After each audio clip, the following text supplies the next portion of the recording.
Hello everyone, Assalamu alaikum. Welcome to my new video. মাহে রমাদান, রমজান মাসের অনেক অনেক শুভেচ্ছা। দেখতে দেখতে রমজান মাস আইসাই পড়ছে, অলরেডি একটা রোজা শেষও হয়ে গেল। আলহামদুলিল্লাহ, আল্লাহর দরবারে হাজার কোটি শুকরিয়া। দীর্ঘ 1 বছর পর আমরা আবার রমজান মাস পাইলাম। আল্লাহর দরবারে অনেক অনেক শুকরিয়া। যাই হোক, সকলে কেমন আছেন কমেন্টের মাধ্যমে অবশ্যই জানাবেন। আর রমজান মাসে বাসাতে তো কাজ থাকবেই, এটা অনেক ভালো লাগার বিষয়। একটা মাস আমরা অনেক বেশি ব্যস্ত থাকি। তারপর হচ্ছে এই যে আমি বেসন গুলাই নিতেছিলাম, তারপর হচ্ছে আলু বাছতেছিলাম, হ্যাঁ এই যে কি বলে আলুর চপের জন্য। আর এই যে একটা হার্ট শেপের আলু, অনেক বেশি গরম ছিল। আর এই যে হার্টবিট মানে আলুর শেপটা পুরো হার্টের মতো ছিল, ওইটাকে নিয়ে আমি একটু ঢং করতেছিলাম। এই যে এখন আমি আলুটাকে ব্রোক করে দিব, ব্রোকেন হার্ট। যাই হোক, তারপর হচ্ছে আলুগুলো আমি ম্যাশ করে নিচ্ছি। আর ম্যাশ করার পর হচ্ছে আমি বিভিন্ন ধরনের মশলা টশলা দিতেছিলাম। আর একটা মশলা আমি নতুন বানাইছি, এই কারণে মানে আমি ফ্লেভারটা দেখতেছিলাম যে মানে ফ্লেভারটা ঠিক আছে কি না। তারপর হচ্ছে দেখলাম যে না, মাশাল্লাহ ঠিক আছে এবং পারফেক্ট হয়েছে। যাই হোক, নতুন মশলা একটু ভয় পাইতেছিলাম, আল্লাহ জানে কেমন হয়, কিন্তু সবাই খায় আর রিভিউ ভালো দিছে। যাই হোক, আলহামদুলিল্লাহ, আল্লাহর দরবারে হাজার হাজার কোটি শুকরিয়া এবং মাহে রমজানের অনেক অনেক শুভেচ্ছা সবাইকে। মাহে রমজানের অনেক অনেক ভালোবাসা।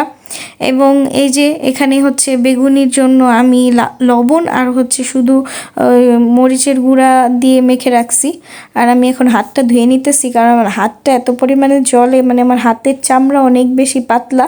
আর এখানে হচ্ছে আম্মু রান্না করতেছিল। তো তারপর হচ্ছে ইফতারের সময় হয়ে যাচ্ছে, দেন হচ্ছে আমি ভাজাভাজি করে নিব। আর এখানে হচ্ছে আমি ওই যে ভাজা পোড়া রাখার জন্য এখানে টিস্যুটা করে নিতেছি, বিছায় নিতেছি, যেন তেলটা টিস্যুতে শুইসা নেয়। তারপর হচ্ছে যে আলুর চপ দিয়ে দিতেছি। আসলে এটা ভালো লাগে আমার কাছে, রমজান মাসে ভাজা পোড়া করতে খুবই বেশি ভালো লাগে।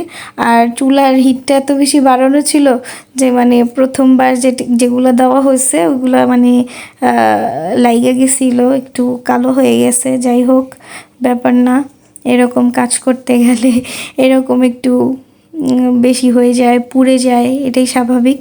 তারপর হচ্ছে দো ভাজাও করে নিলাম। আলহামদুলিল্লাহ, দেখতেই পাচ্ছেন কতটা সুন্দর লাগছে, খুব সফট হয়েছে এবং খুব ক্রাঞ্চিও হয়েছে। রমজান ওই মাস যেই মাসে পবিত্র কোরআন নাযিল করা হয়েছে, অতএব রমজান মাসের সাথে পবিত্র কোরআনের একটা নিবিড় সম্পর্ক।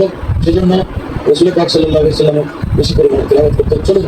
ইফতার পূর্ব মুহূর্তে দোয়া কবুল হয়, আমরা আল্লাহ বলবে মুনাজাত রব্বানা তাকাব্বাল মিন্না। আর চ্যানেল আয়ের মোনাজাতটা আমার কাছে খুবই ভাল লাগে।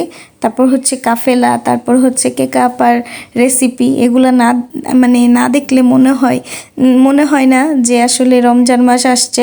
ওনাদের প্রোগ্রামগুলো দেখলে আসলে খুব বেশি ভাল লাগে এবং রোজার যে একটা ভাইব সেটা মনে হয়।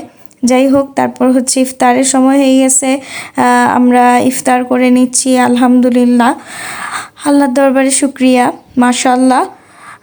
আল্লাহ আমাদের বদনজর থেকে হেফাজত করুক এবং সকলকে ভালো রাখুক। আর এখানে যে আদরের ঢং, আদর রোজা রাখছে। যাই হোক, সকলে ভালো থাকবেন, খোদা হাফেজ।